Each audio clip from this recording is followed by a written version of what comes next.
Can I tell you something that completely changed the way I think about money? I used to think families struggle because they didn't earn enough. But the more I looked at my spending and also observed people around me, I realized something. Sometimes it isn't our income that is hurting us the most. Sometimes it's our habits. Today I'll be sharing 7 habits that I feel is hurting families, including mine. And honestly, I'm guilty of some of these money habits, these bad money habits too. So if you're viewing me for the first time, you're welcome to my channel. On this channel, we talk about growth, lifestyle, and best ways to build our finances. So let's get right into it. Now, this isn't a video to judge anyone. I mean, we are both learning, and I'm not saying that families are poor because of they make bad decisions. No, I mean life happens. Rent, prices keep increasing. Jobs are difficult, and a lot keep happening. But I also believe that there are money habits that many of us have that are even making our situations even harder. So let's talk about them. So the first is buying because of pressure. Have you ever bought something simply because other people had it? It could be the newest phone, a designer handbag, a birthday party that was far beyond your budget. Come on. Most of all these things you actually did was not because you really needed it. I'll say it's because you really did not want people to think you cannot afford it. And you see, buying because of pressure can be one of the worst financial decisions to make. The advice I'll give is your financial goals should be way louder than people's opinion or what people think. And then the second is lifestyle inflation. This one is very sneaky.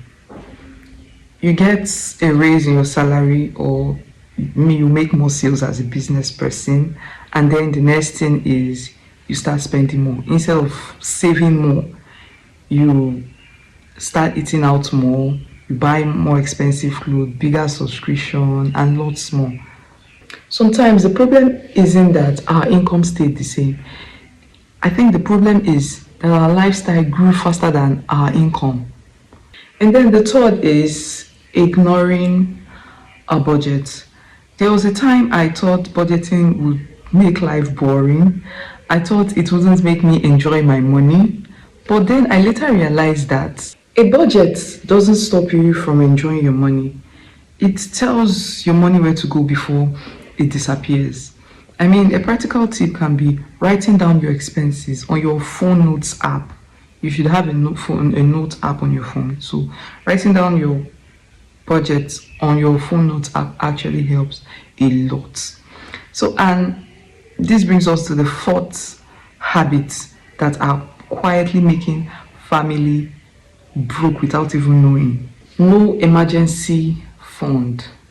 I mean, life doesn't really warn us before emergencies happen, right? I mean, I'm talking about hospital bills, car repairs, school payments, family emergencies, and lots more.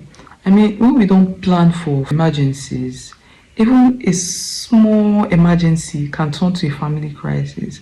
I'll advise start saving up something, start building your emergency fund little by little. This actually goes a long way. So continuously saving builds resilience over time. And then this brings us to our fifth habit, which is emotional spending. Have you ever noticed how we celebrate money and also how we comfort ourselves with money? There is a bad day, you buy food. You are stressed, you order something online. You are happy, you go for shopping.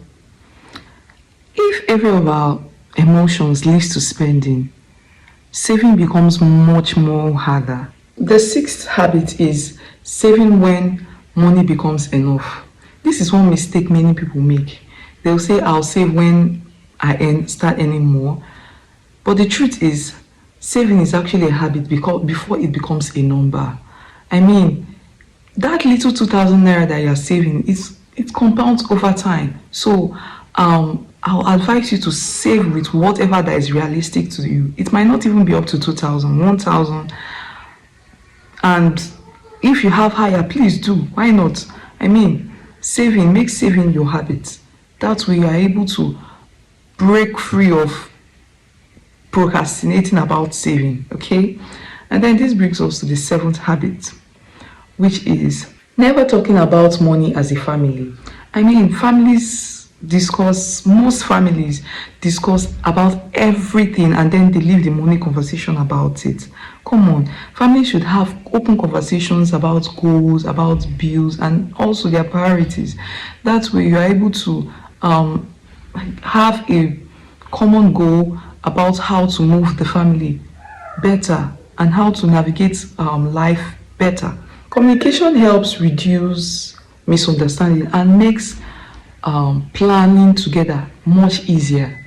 The truth is, most families don't become financially stressed because of one huge mistake.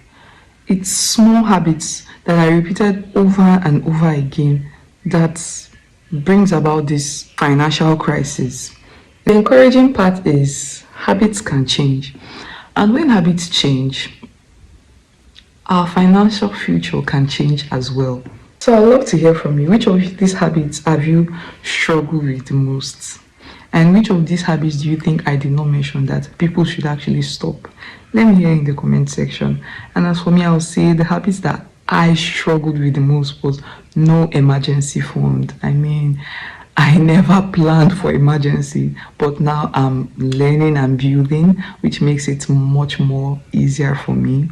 Okay, so if you love topics around this and lots more, I mean, we're talking financial growth, we're talking budgeting, and much interesting things about our finance and how to navigate our lives and build a better future. I'd like you to subscribe because that's what we do here. I'll see you in my next video. Bye.